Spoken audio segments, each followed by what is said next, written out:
What's good, YouTube? It's your boy, Blue Blood Sports TV, back at y'all with another one.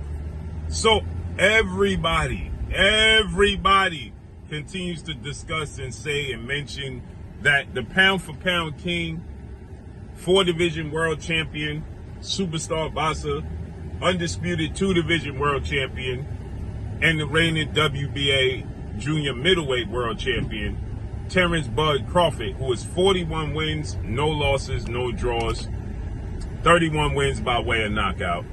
He'll be 37 years of age in a few weeks, 5'8" with a 74-inch arm reach. He became a 4-division champion August 3rd when he beat Israel Madrimov in Los Angeles, California.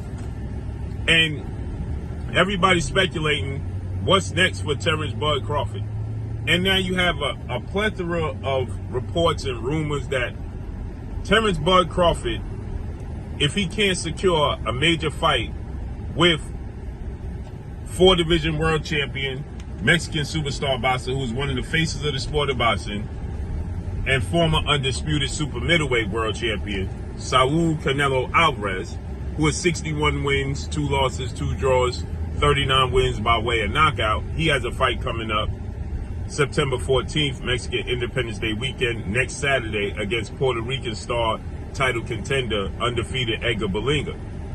If Terence Bud Crawford can't secure a legacy fight with Canelo Alvarez in his next fight, Terence Crawford is going to retire.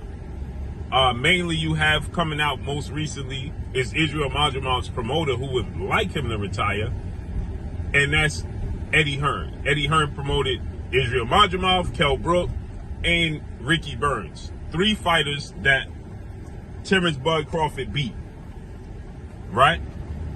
And Eddie Hearn would like to see Terence Crawford retire ultimately. Nonetheless, there's a lot of reports, there's a lot of rumors, there's a lot of momentum with this Terence Crawford is going to retire talk.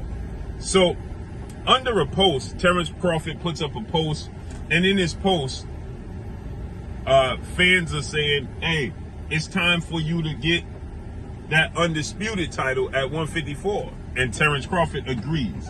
And he's liking it. He's like, yeah, it's time, right? It's time to show them that I'm great.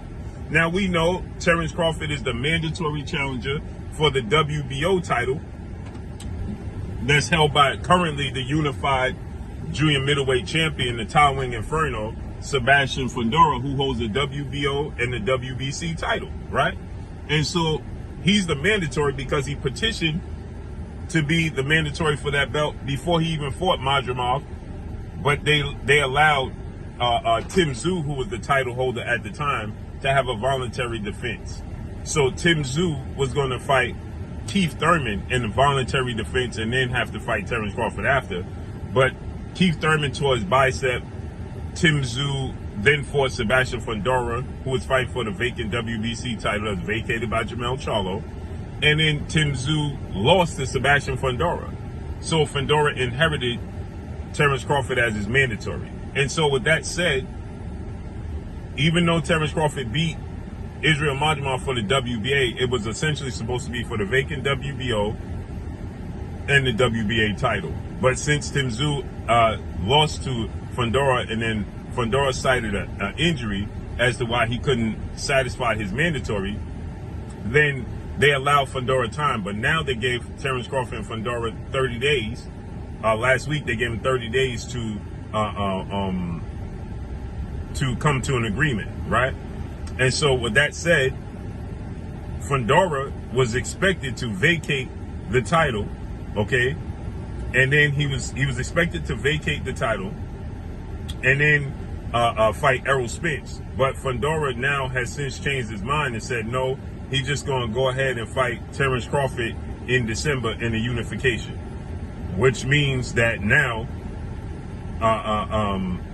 Terence Crawford is going to unify the belts in December against Sebastian Fundora. So this retirement talk, Terence Crawford, he told the fans, he liked the fans' comment, it's time to unify the belts, time to be undisputed in 3 separate weight classes. He agrees.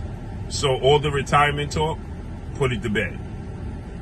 Right? So Terence Crawford reacts to it, telling the fans, listen, it's time to unify these belts. Obviously, he wants that fight with Canelo Alvarez. Obviously, you understand? That's a legacy fight, but he's going to pursue undisputed at 154, as he should. He became the first male to be undisputed in 2 separate weight classes, all 4 major sanctioned belts.